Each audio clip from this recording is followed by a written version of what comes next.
The IRS is warning of scammers and non-existent tariff stimulus checks. Today is Wednesday, January 7th, and this is 570 News on the Go, brought to you in part by NorthCentralPA.com. Gradually becoming sunny today, a high in the mid-40s. There were at least 2 victims in a head-on collision that occurred Tuesday afternoon in Clinton County. The vehicle accident with entrapment occurred around 12:30 at McElhatton Drive and Woodward Avenue on the bridge in Dunstable Township. Life Flight was on standby, but the victims were eventually transported to area hospitals by ambulance. A Lairdsville man who serves as a volunteer firefighter was seriously injured in an accident Monday night. According to the Sun-Gazette, Raymond Lunger was traveling Route 118 near Lairdsville when an oncoming pickup truck crossed the center line and hit Lunger's SUV head-on. Lunger was transported to UPMC Williamsport, where he was admitted to the intensive care unit. The driver of the pickup truck, 21-year-old Tyler Perkey of Pittston, was treated at UPMC Muncie. The overdose death of a Lycoming County woman is one of many incidents that led to a lengthy prison term for an old Lycoming Township man. The Sun-Gazette reports that 46-year-old Alex DeJesus pleaded no contest to his involvement in the 2019 overdose death of 36-year-old Teresa Holtzman. DeJesus sold 1 bundle of heroin to Holtzman, and she died from mixed drug toxicity.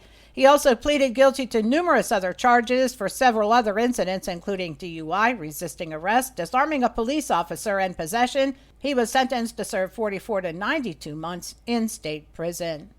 You might be getting a check in the mail that is legitimate, but don't be fooled by notifications of fake tariff stimulus check payments. Treasury Secretary Stacey Garrity announced that money match checks totaling over $22 million have been printed, stamped, and mailed. Money Match is part of the Treasury's unclaimed property program, where property can be returned to the owner automatically without filing a claim. On the other hand, there has been a lot of talk about tariff stimulus checks. There are no such checks, and the IRS warns that scammers may text you and claim you are eligible for the so-called checks and urge you to click a link to claim it. There are also fake websites that mimic the IRS.gov site.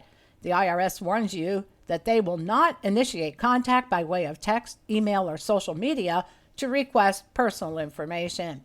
The Pennsylvania State Police are investigating a series of thefts of Verizon communication cables that have occurred over the past several months.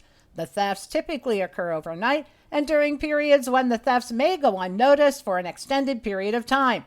The public is asked to be alert for individuals cutting or removing wire from utility poles, vehicles stopped at utility poles on rural roads for extended periods, or individuals dragging or loading cable into vehicles. Anyone with information regarding the incident is asked to contact their local law enforcement agency or the state police. January is Human Trafficking Awareness Month, and Lycoming County is one of the top 10 counties in the state with the highest number of human trafficking offenses filed. Human trafficking is a type of human rights abuse where people profit from the exploitation of others, mainly through the use of coercion, force, or fraud. Of the counties with the highest number of trafficking offenses, Franklin County had the most, while Lycoming and Blair counties were tied for 6th place. The reasons for the high ranking for both counties is their location to major highways and interstates, and they are surrounded by rural areas where it's easier to blend in. And the Spring Township Police Department in Center County had an unusual start to their day on Tuesday. Around 8 a.m. in the 2000 block of Axman Road in Spring Township, a passerby reported seeing Bigfoot in the woods.